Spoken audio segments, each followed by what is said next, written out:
Hey everyone, welcome to a special weekend episode of Why Should I Trust You? It's just me and Tom today. Maybe you've just brewed yourself a cup of coffee, walking the dog. Maybe you're like a parent who's crouching underneath some bleachers right now, hiding from other parents screaming at the ref at a soccer game, your kid's soccer game. Whichever it is, welcome to Why Should I Trust You? We're going to talk today with Daniel Max Crowley. He is an academic, a researcher. He sees things a little bit differently. He's challenging his own academic system to think differently about why trust in universities is breaking down. Crowley believes a big part of the problem today and why higher ed and university research is under fire and losing trust has to do with how, what, and for whom universities are focusing their research on. In short, Crowley believes too often their research isn't helping people solve real-world problems. Universities produce insights and breakthroughs, but if that work isn't reaching the people making decisions, providing them with what they need, it won't lead to impact, which won't lead to trust. And we'll discuss a new massive report making a lot of news from Yale University, talking about a breakdown in trust for higher ed. How does Crowley see that report's take on what's happening? And at a moment when trust is falling for institutions everywhere, what can universities do to turn this around? Let's get started.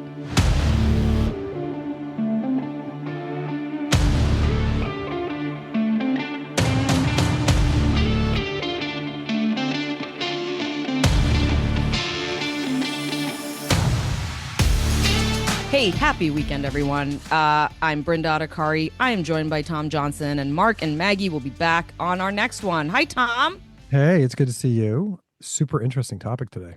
For sure. Daniel Max Crowley, I don't know if you guys know this, and maybe this is kind of lame to admit, but I'm pretty active on LinkedIn. Not because I'm looking for a job, because I know that used to be why people were always on LinkedIn.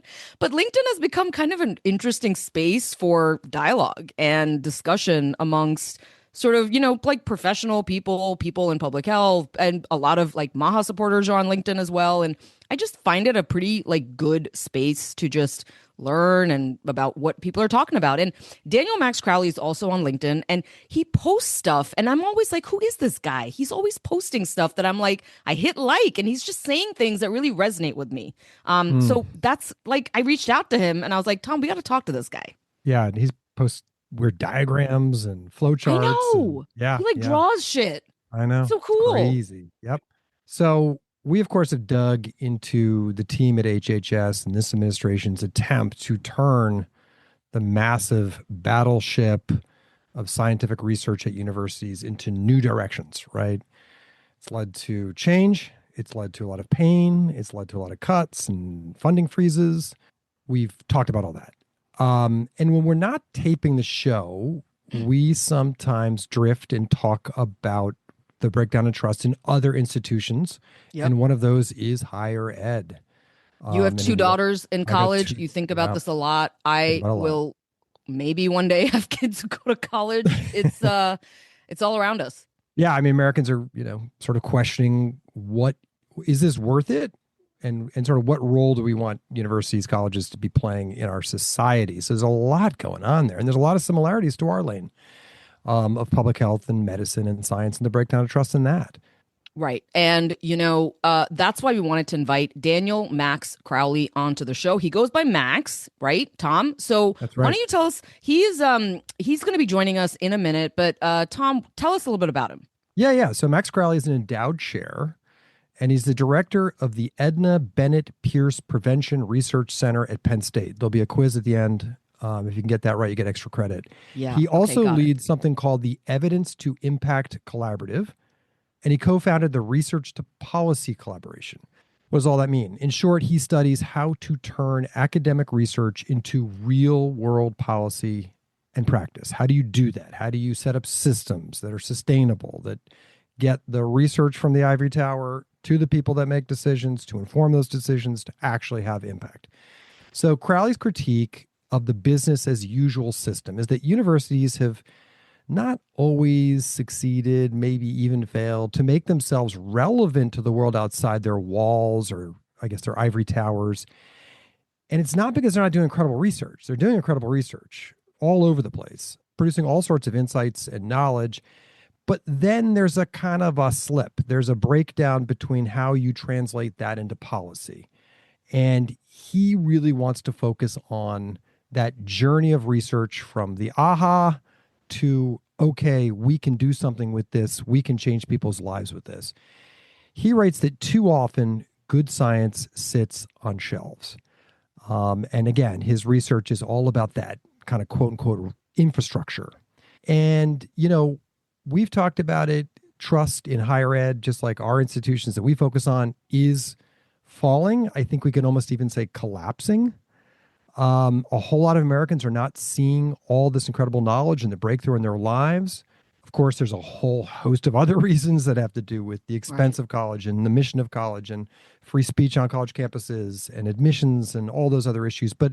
And they think they're elitist and out of touch. I mean, we coded hear that left a lot. and yes, all of that. But could there be a piece of this that connects with Max's work on, I'm not sure what universities are doing that are helping my life, enriching my life. Right.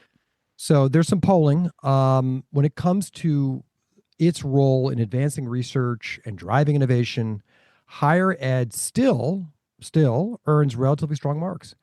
About 27% of Americans rate colleges and universities as excellent or very good on that front, though 32% rate them as only doing a fair or even poor job at driving innovation. If you zoom out a little bit, it gets a little scarier. The trend is more troubling. Pew finds that 7 in 10 Americans now say higher education in the U.S. is heading in the wrong direction.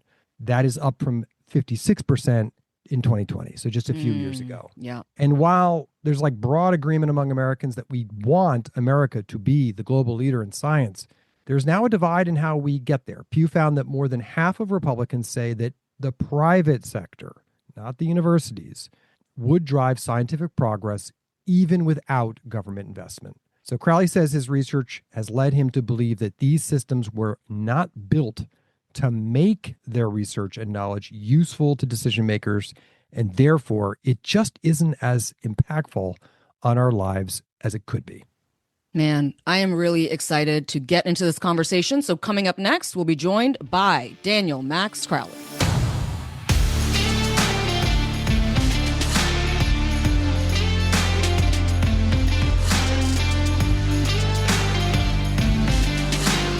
Okay, and joining us now is behavioral scientist Daniel Max Crowley. Max, welcome to Why Should I Trust You?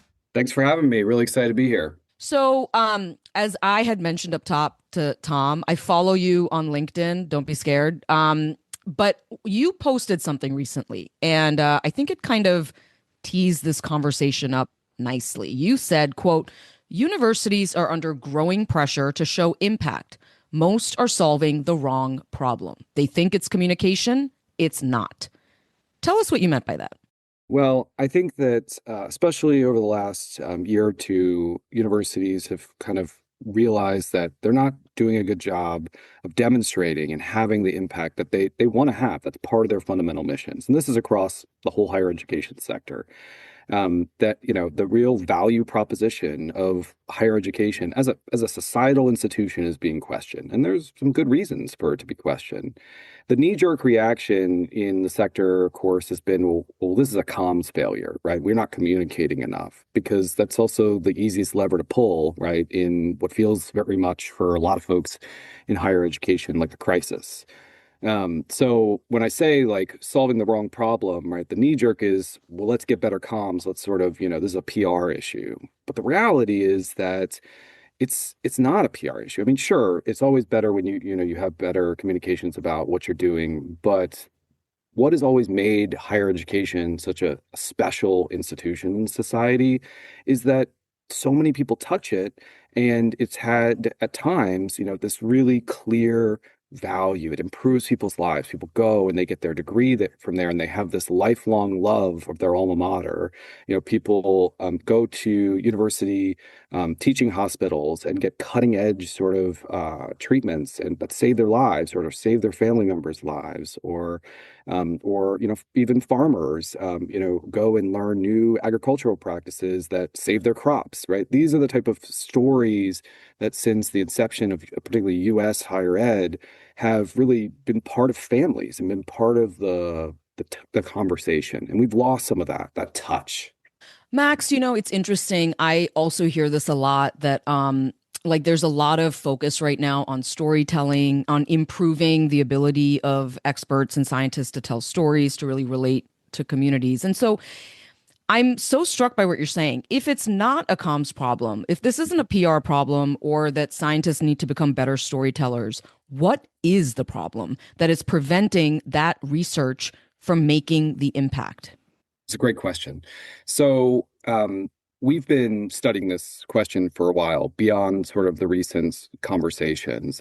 This is something that many in higher ed actually have recognized for a couple decades now, right? This sort of declining in not only trust but value, and I think those are important and complementary elements, right? Because value breeds trust, and trust breeds value.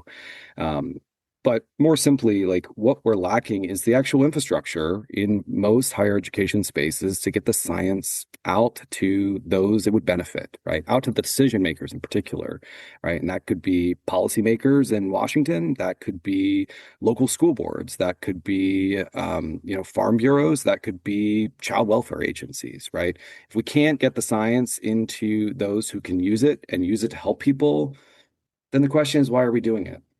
Mm. There's a story that I think gets told, and I imagine it's true, and I imagine you're going to say, but things have kind of changed in the story. But it goes something like this: that in the post-war years, through many decades, right up to present time, the American research sort of apparatus through universities is like the envy of the world. It's the driver of innovation. It's so well resourced by the NIH, and it just is. It's where the cutting edge, medicines and treatments and interventions that come to fruition, 10, 12, 15, 20 years later, it all can be traced back to these universities that have freedom to search and ask questions, and that's all wonderful. Just sort of take us through when that might have changed and what the new priorities that grew up in the system, like what was being rewarded recently, like how did we kind of get off course that you think we're not getting as much out of this as we could? Yeah. Well, I think a historical perspective is really helpful here, right? Like, so I think that if we look back 150 years, we can really look at things like the cooperative extension system. You ever hear of that? So the cooperative extension system was created in the late 1800s when many of the core big public universities were established. They were established through this land grant mechanism, which was the idea that these universities and land was actually, they were meant and being created to serve the public. And so what the cooperative extension system was, right, 100 years ago, was a system where every single county in that state would have a university employee based in that state whose job was to go around to the local farms and eventually go around to other folks and show them, build a relationship with them and show them what they were learning back at the university. You're blowing my mind right now. Yeah, that is crazy. Yes. So the Morrill Act, and there was right, these institutions, including my own, Penn State University, was established with a land grant mission, and that included the creation of this cooperative extension system. And the cooperative extension system still exists.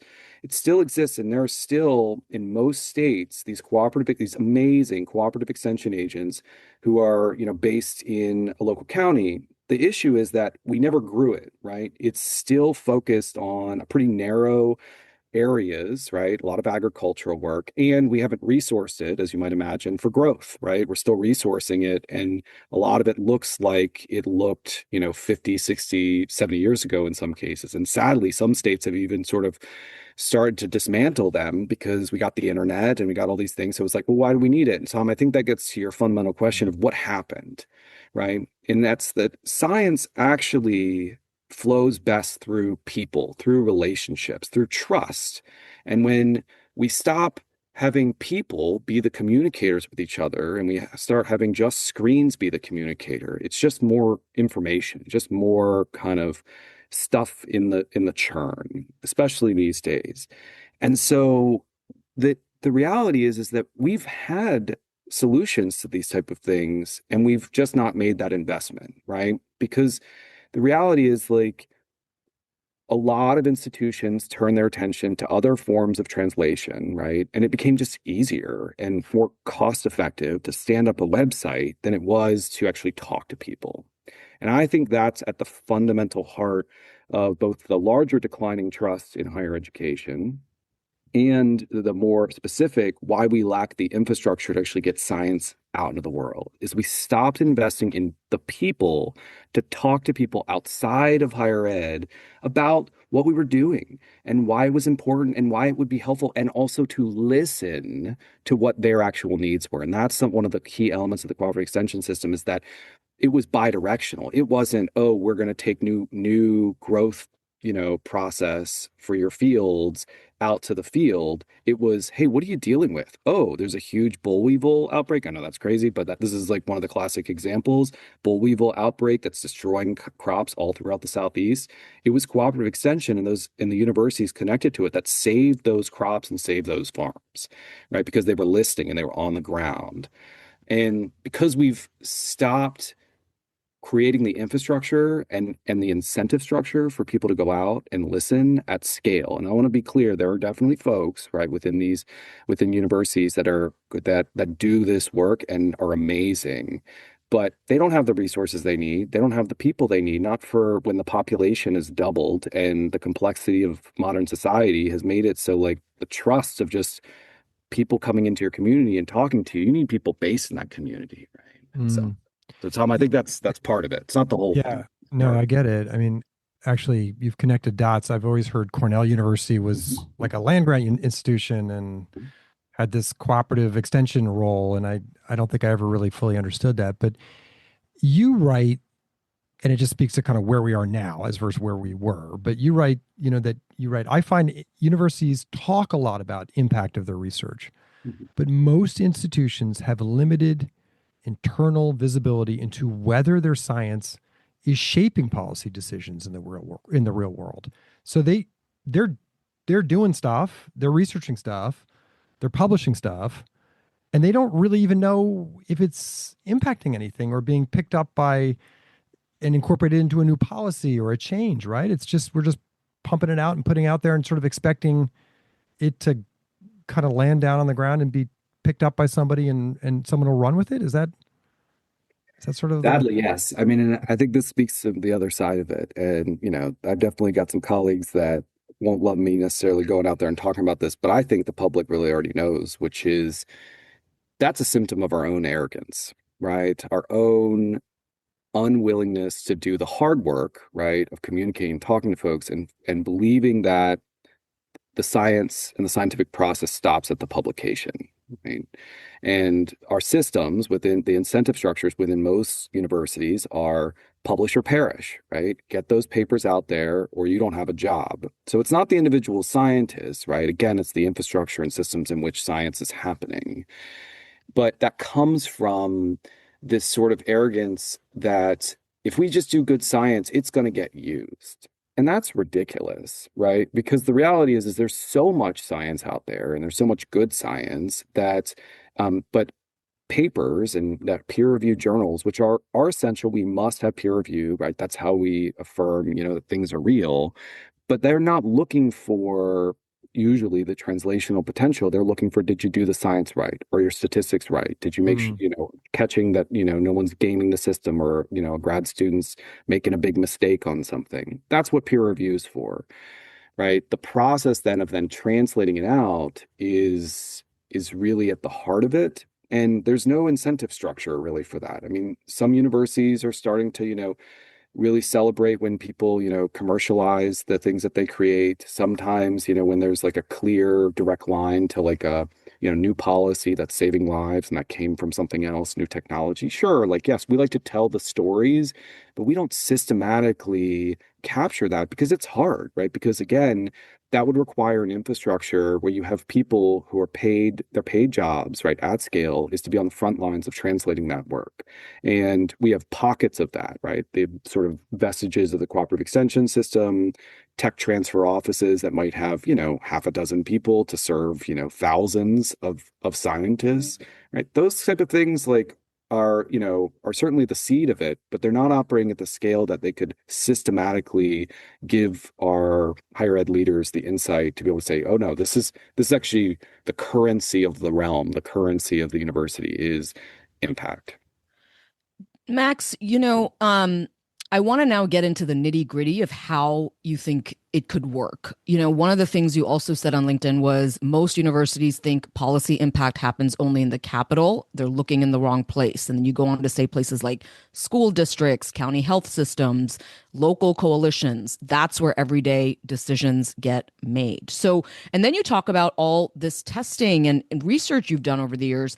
Really break down for us how that research to impact kind of line and like that process takes place or can take place.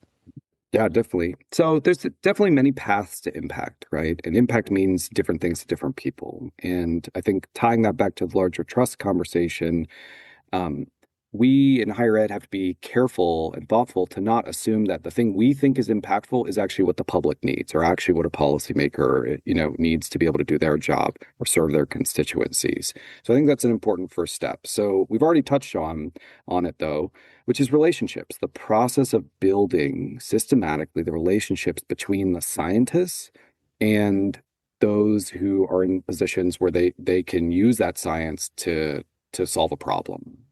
And so the first step is to listen, right? You need to have people who can focus on the listening to the policymakers, the school boards, the different sort of audiences, the public, and hear what their problems are. And then it's a matchmaking process. And that's sort of the next step of that infrastructure is so we can, listen, but then we need to actually put the puzzle pieces together. And that I believe, is on the institutions themselves. We should not ask the public. We should not ask policymakers. We should not even ask the private sector to put the puzzle pieces together of what science is most applicable to the problem they're trying to solve, because the reality is that's a huge hurdle. And the best people to do it are the scientists often themselves and those who understand and have been listening to the needs of policymakers, for instance. So the next step, so relationships, listening, and then matchmaking, right? And the idea here is that most people want, particularly policymakers, they want to hear from a scientist directly. There is some mistrust, right? Like the celebrity scientist, right? Who's sort of got their hocus pocus. The currency of policy spaces is being able to look the person in the eye and make an assessment of whether or not you trust them, right? And whether or not this is someone, and understanding where they're coming from. So often that after that matchmaking, in many cases, we connect folks directly to scientists directly with policymakers based on like that need, that question, not based on what we think in higher education the policymaker should do, but based on what the policymaker is working on right now. Are you working on, an issue because there was, some tragedy that happened in your community and you're trying to solve it? Great. Let's find the right people who can speak to that issue. So it really is a flip of the script, right? That many, higher education institutions, they're pushing their science out, but instead what we want is to be institutions that listen and then deliver. And then I would say that fourth step is the delivery of it. And Brenda, we can get into that. Yeah, and I want to even get more granular. So look, there's different kinds of research, right? Mm-hmm. There's people who study, the division of cells and how the interplay of one cell when it's divided affects another cell and which whatever, right? And sometimes when I look at research papers and I'm like, I don't know what this is going to get used for in the real world, but it seems like if the scientists know and they're experts and I'm told the experts know what they're doing, I guess like there is a case to be made that research for research's sake is important because it allows that sort of marketplace of ideas to really flourish, and it allows the scientific method to really kind of unfold. And sometimes you need to see what something actually is in that idea phase and even just research phase in order to know that maybe it's not going to be the or right thing. you trip upon something that you never expected when you set out, and that's the breakthrough, the mistake, or the thing that jumped in and you never saw it coming. But your research, because you had that freedom to not be tethered to what the policymakers want, you were free to search, and you've tripped across something that's amazing. Yeah. So help us understand both. Are you saying that research for research's sake shouldn't be done? And also, it's kind of a trick question, or it's kind of a Trojan horse question, I guess, which is that, like, is there still a way that every piece of research, no matter what your intent is, can still actually land in a place that feels fruitful in some way? Yeah, definitely. It's a great question. So first off, I'd say that if I was saying that research for research's sake wasn't a good thing, I don't know if I'd have a plate set at the dinner table tonight. My wife is a basic neurobiologist, and I think there'd be a tragedy in our household if she heard me saying that. Because the reality is that science for science's sake, right, and that basic discovery is essential, and it is what universities are best at. The private sector cannot and will not and probably shouldn't try to do that, because the reality is that doesn't really work within market forces, right? That basic discovery, that's what higher education and research universities are particularly good at. But we think about it in terms of a translational pipeline, if you will, right? So basic discovery happens, but then other researchers at the same institution or other institutions pick that up, and they're like, wow, like, we now understand this new neurotransmitter that's been discovered. We don't know what it, does, or what we could do for it, but they take it to the next step. They're like, okay, we've defined the mechanism, right, of what that neurotransmitter does. Let's now think about pharmaceutical targets, right? And then that's a different research group that takes on that question. So the reality is there's a translational pipeline from that basic discovery where we don't know what's going to happen. We don't know if it even is going to matter, but we have some hypotheses. And then higher education can move it along that translational spectrum, if you will. But where it gets stuck is then leaving the institution. We can keep that discovery process going, but then we need to move it to the non-scientists, right? The individuals who are in a position of decision-making authority, or the public, right, where we can actually change behavior and benefit lives. And so that's what we're talking about. So no, definitely research for research's sake is absolutely of deep importance to our society. And I would argue that higher education is the only folks that are really prepared to take that on.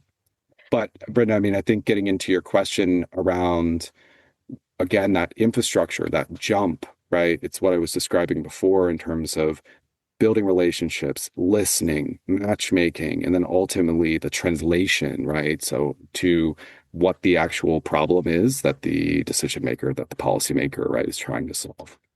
Are you, just again on that process, that pipeline, like we talk a lot about on the show, and it actually is a big driver of mistrust, where it's like the NIH takes taxpayer dollars, green lights, research projects at universities, they work on it, they develop something, they got something, but in order to bring it to fruition, like the private sector comes in, they exchange money.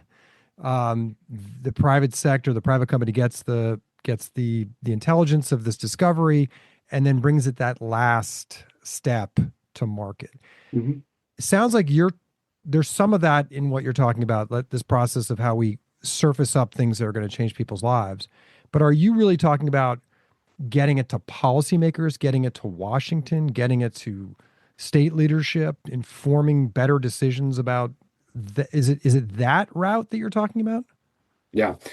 So I would say that what I just described in terms of like the inside the university, the process of moving science from basic discovery all the way to something that could be used, is something that many universities can take through that whole process. But to your question, like, there are different types of folks outside universities, right? The private sector. And yes, like the private sector does, and often we want them to pick up, the next drug discovery, right? Based on the basic compounds that were developed in higher education. And I won't speak to like the revenue model, right, of how that, that publicly funded research moves to pharmaceuticals. I think that's been hashed out in other spaces. But what I can say is that ultimately we want that. That's impact. We want to see, new drugs that save people's lives out in the world. And that's why many academic scholars, right, and researchers do that.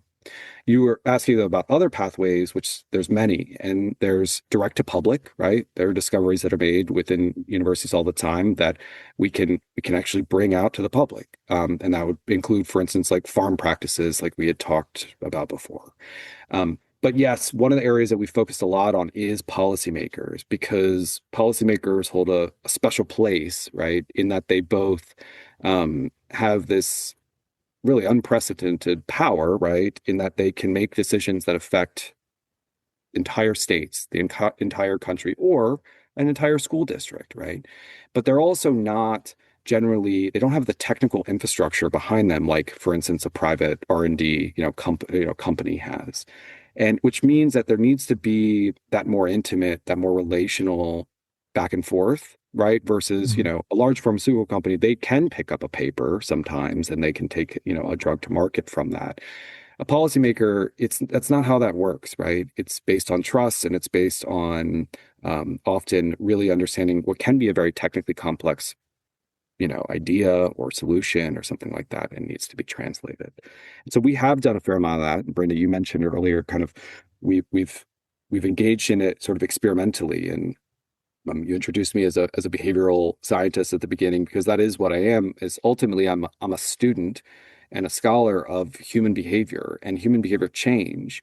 And what we've found is that right, we in science want the decision makers, we want policymakers to use science, right, to make better decisions and to make more effective decisions. And when they don't, it's a missed opportunity often. And sometimes the science can't answer it. And there's certainly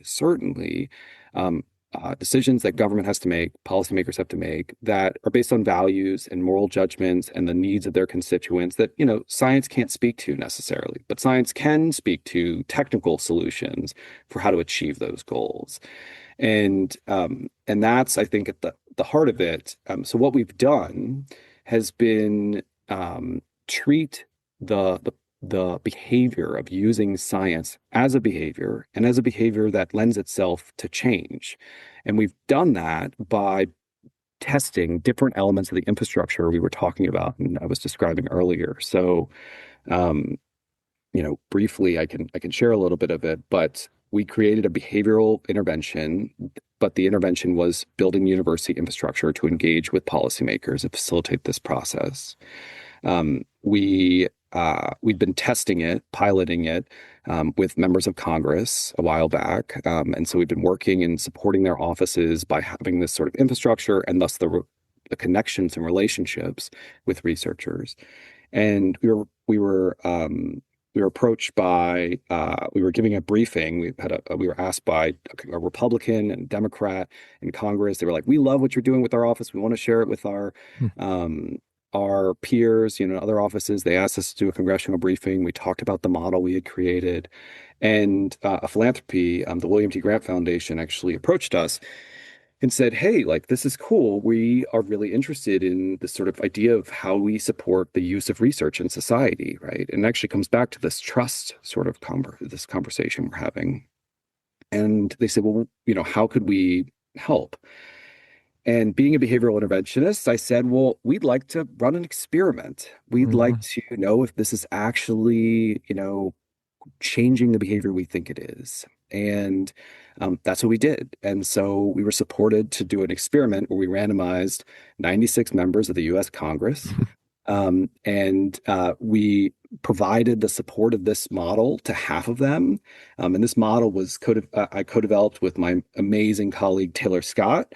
And we provided it to half of them. We had a whole bunch of different ways that we tried to measure the outcomes of it. We had an independent ethnographer come behind us. We did surveys with the congressional offices around like the office culture. But we also looked at the bills that they introduced to Congress. And what we found was that we were actually able to increase the congressional offices relative to their control comparison offices that didn't receive the model, we were able to increase their value for their trust in science in those offices, particularly for using science to actually conceptualize the problems they were facing, right? Not just like grabbing the soundbite and being able to go on the floor of, Congress and like, have the like, yeah, my kind of soundbite's better than yours, but actually like how they conceptualize the problem. And then we had independent coders come behind us and actually look at the bills they were introducing. And we saw that we were able to actually increase the use of research in the bills that they introduced to Congress by over 20%. Wow. And so that's the sort of fundamental opportunity here, is that just like the lessons from cooperative extension, and the infrastructure that was built 100 years ago, when we take the time to actually build infrastructure to get the science to those who can use it, we can actually have big effects, right? We can actually meaningfully, move the needle and have an effect where Congress is actually working a little bit better. So just go back over those 2 points, how did you tease out of those offices that they were relating to or incorporating science into their thinking in a more than the control groups where you had no connective tissue with those offices? Like, was it surveying the office staff? Yeah, so we had a couple different ways to do it. So we did have some surveys, right? Yeah. And I could tell you that was a really fun experience. And we've actually gone on and done this trial in a couple different ways in Congress since then. But yeah, so in terms of understanding their value, that's a hidden, right? That's an internal behavior or internal line of thinking. And so yes, we got staff and members to actually report on in those surveys, systematically asked the same way for control and intervention, how they valued, right, science, how they use science in their offices. And that's where we saw this sort of change. And we often refer to it as conceptual use of research versus tactical use, right? Tactical is that like getting that soundbite, right, when you've already made up your mind. But conceptual, right, comes back to this idea of value and trust of science, which is that you actually are like, oh, the way I'm going to understand a problem is going to also include scientific information. Right. And that's one of the things that we were able to change. And that's one of the things that we measured. So, but then on the bill side, right, we were actually looking and analyzing the language. That's right. And were they using like markers of evidence and science that we knew they'd been provided in these contexts. So you heard it here first, folks. Congress. Daniel Max Crowley experimenting on Congress for the betterment of humanity. Max, you've talked about, linking policymakers to research. You've talked about even linking private sector to research. Let's talk about connecting the people to research. Here's what I thought public health was before I started this project. Okay, here's where what my dream was. When I dreamed about public health, this is what I thought it was. Okay, that like there'd be a problem that you think about on, you go to a school board meeting or like some meeting, or you're talking about it with your parent group or whatever. And it's like, there's a real, I don't know, I'm going to make this up, that there's like garbage in the East River or whatever. Right. And the not only is it trash in the East River, but it's like the waft and the smell, and it's just like, it's unsanitary. And you not only go to your public health department, but like that there's like a whole like a SWAT team of research and policymakers and local health department people who all then engage in this process. And then you're then interfacing with the community and you're making the problem better. And is that, I mean, probably in the case of cleaning up the East River and the Hudson River, just simply because of New York City politics, that may have been how it actually happened. But is that actually how it happens? Daniel Max Crowley?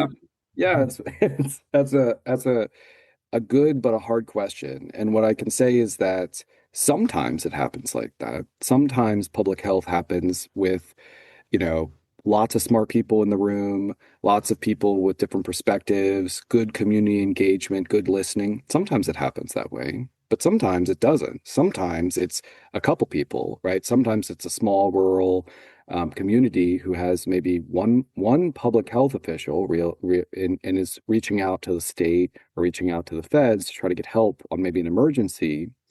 But what you're talking about is something that happens slowly and over time. And so when it's not an emergency, when it's not a public health emergency, it's often one person trying to get other people to pay attention to it and trying to move forward and solve the problem incrementally.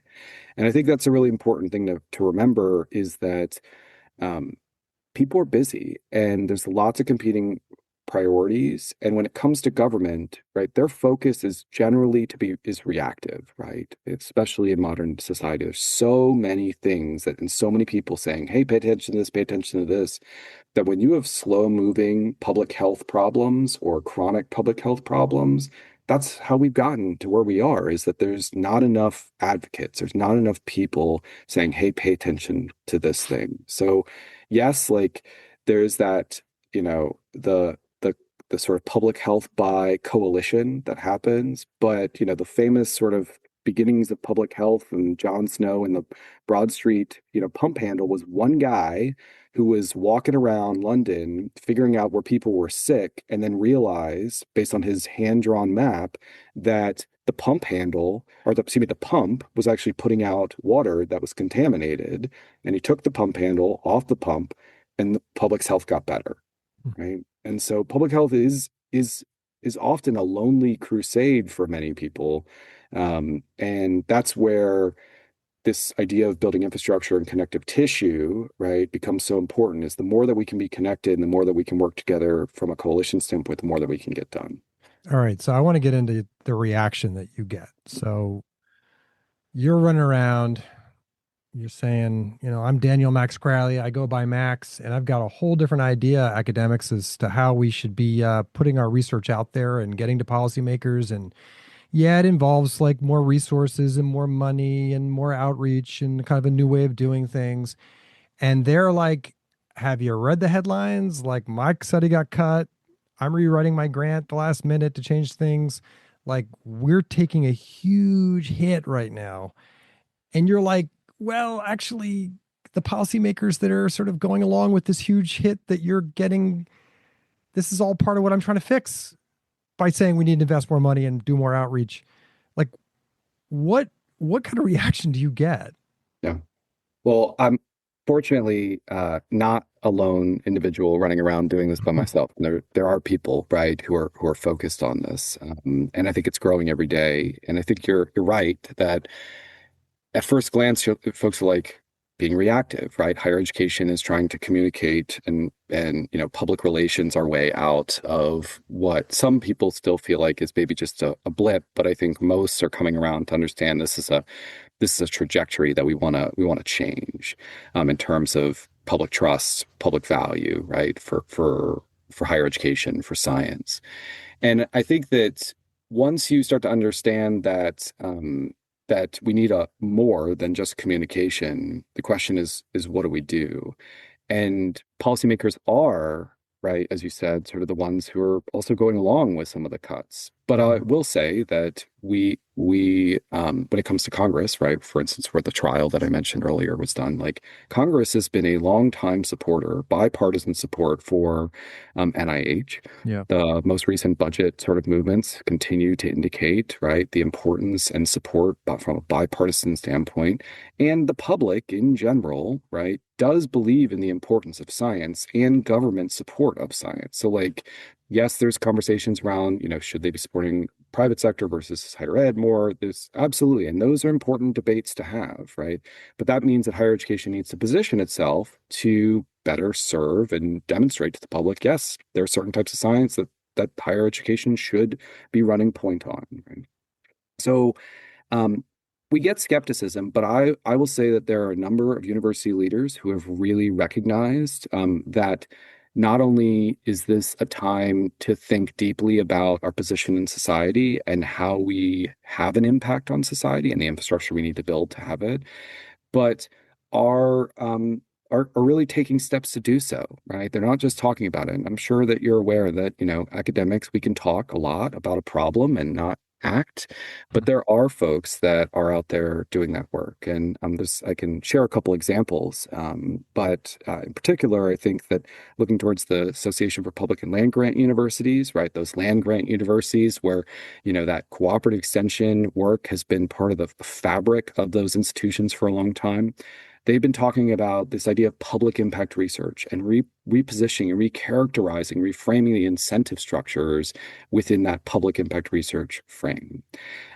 From there, there's been some efforts by a number of different folks to bring university leaders together to really conceptualize what that looks like.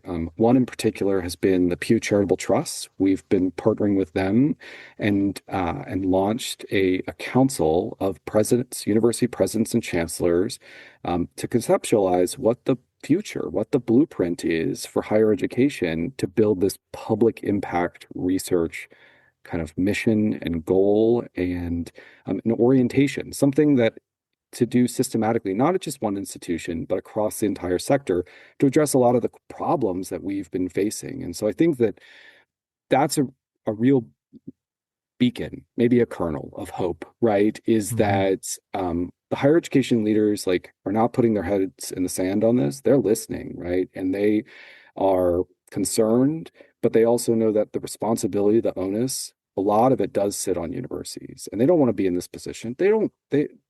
All of these leaders, right? Academics in general, for the most part, get into this because they want to teach the next generation of thinkers and people and educate, but they also want to discover. They want to discover solutions, right? They don't go into it for personal enrichment. Rarely do folks go into academia now for prestige, right? They go into it because they believe it's a pathway to helping people.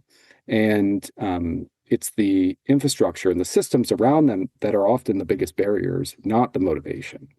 Yeah, some of those higher ed leaders, were, one sat at Yale University, commissioned this big report analyzing what is going on with this breakdown of trust in higher ed, what is driving it. And, again, there's nuance. Community colleges are popular and they still, hold trust, and public universities are holding trust more so than, Ivy League schools, which, seem to be, right at the tip of this breakdown of trust. I'm just curious, what you made of that report and how you think it fits. There was one section that I've read, and I don't quite know how to read it, but it says, in terms of the recommendations, they say focus on the mission. In 2016, departing from its traditional emphasis on the creation and dissemination of knowledge, Yale expanded its mission statement to include, quote, improving the world today. Later on, they say, at a moment when higher ed is being buffeted from all sides, it's imperative to understand what we are here for and what universities do best. That requires clarity, not diffusion of purpose. It's just confusing because they do say that Yale is there to create and disseminate and preserve knowledge through research and teaching. But it almost sounds like they're saying this idea of part of our mission is to improve the world today.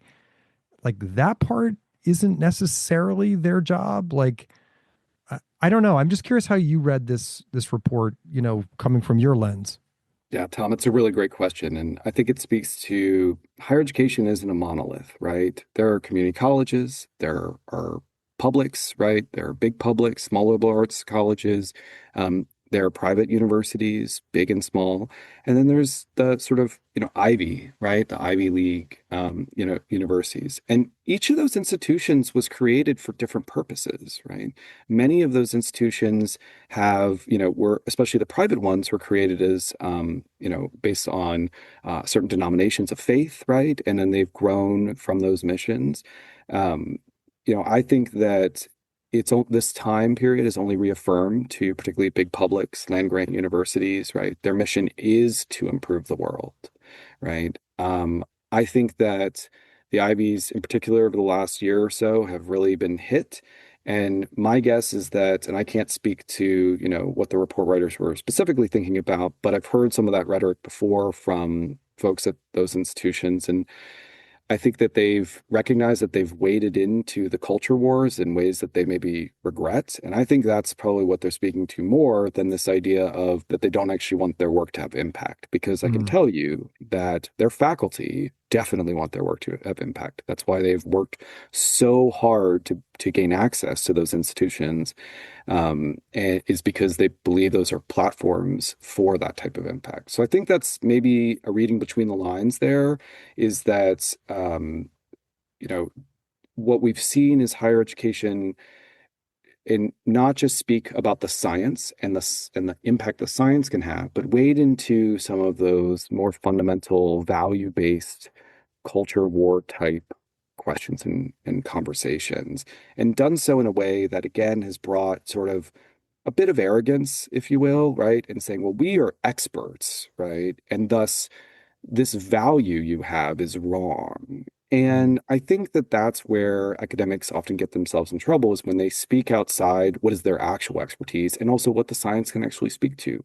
The scientific method was not developed and created so that we could test competing values, right? It was for empirical understanding, right? And for systematic discovery, and learning about the world and our universe and ourselves. And that's different, right? And so I'm not saying that there isn't a space for talking about hard topics within higher education, but I do think that like there is um, a need to recognize, like, particularly for research enterprises, what research enterprises really have the data and information to speak to, and when they don't, right? And so I think that's an important element to that. So I I don't think that we're going to see the Ivies actually regress from American society. I think they very much want to be continue to be a central and important institution within American society. So This has been such a fascinating conversation. I